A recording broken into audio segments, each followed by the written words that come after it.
देखो अमित शाह, तुम्हारा काला कानून, अब बताओ ड्राइवर ब्रेक मारेगा तो ये मरेगा कि नहीं मरेगा?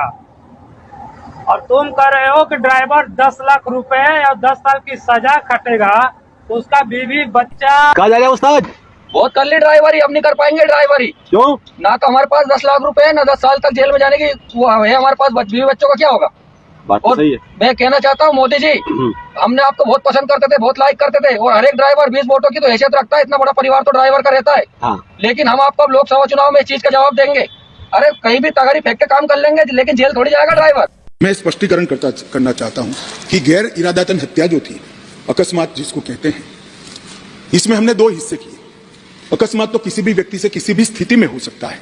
एक गाड़ी चलाता रहा एक व्यक्ति और रास्ते में कोई भी बेध्यान हुआ या कोई रश कर आ गया और अकस्मात हो गया।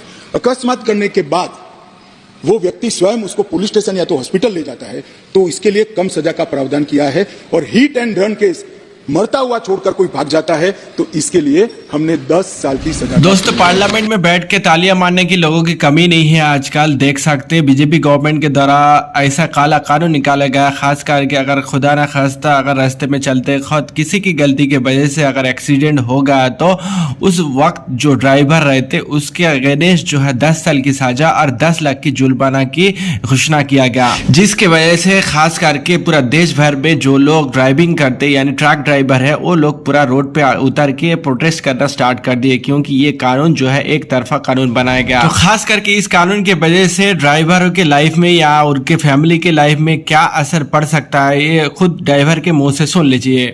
हम लोग गाड़ी नहीं चलाएंगे, मजदूरी कर लेंगे। 15 साल हो गए मुझे गाड़ी चलाते सर, अभी तक मैं एक मकान नहीं बना सका। 3 बच्चे मेरे पढ़ते हैं स्कूल में, उनकी ट्यूशन भी है। तो मैं गाड़ी चलाऊंगा जब बच्चों को देखूंगा, जब मैं अपने घर को चलाऊंगा। रह के एसेंशियल सर्विस बंद हो रही है, तेल नहीं तो कुछ नहीं, सब लोग अफेक्ट होंगे। ऐसा नहीं होना चाहिए था। कानून बनाने वालों को सोचना चाहिए था कैसा कानून बना रहे हैं जिससे पूरे ड्राइवर्स नहीं, पूरे हिंदुस्तान की सप्लाई लाइन, ये रीढ़ की हड्डी भी रुक जाएगी। बड़ा जो इफेक्ट है लोगों में पड़ गया। क्यों?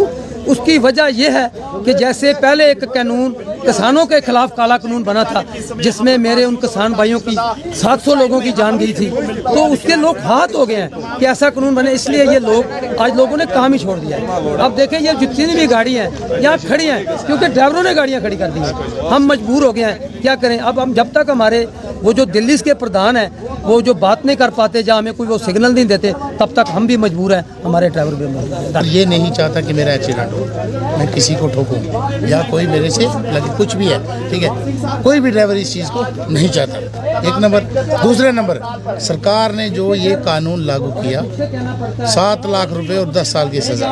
अगर ड्राइवर के पास 7 लाख रुपया होता तो वो गाड़ी ना चलाता। सबसे बड़ा सेवाकार अगर मेरा ये मानना है कि ड्राइवर है, हर चीज़ ड्राइवर से चलती है, तो सरकार को ये कानून वापस लेने चाहिए। बता दें कि पहले आईपीसी की धारा 104 के तहत सड़क दुर्घटना के दौरान लापरवाही से जान जाना या फिर जल्दबाजी या लापरवाही से जान जाने के अपराध में पहले 2 साल की कैद या जुर्माना या फिर दोनों का प्रावधान था, लेकिन अब इसे 10 साल की सजा में बदल दिया गया है और 10 लाख के जुर्माने की भी बात की गई है। तभी तो लोग कह रहे हैं कि अब ड्राइवरी करने लायक तो सरकार ने छोड़ा नहीं, तो इस लाइसेंस का क्या ही करेंगे।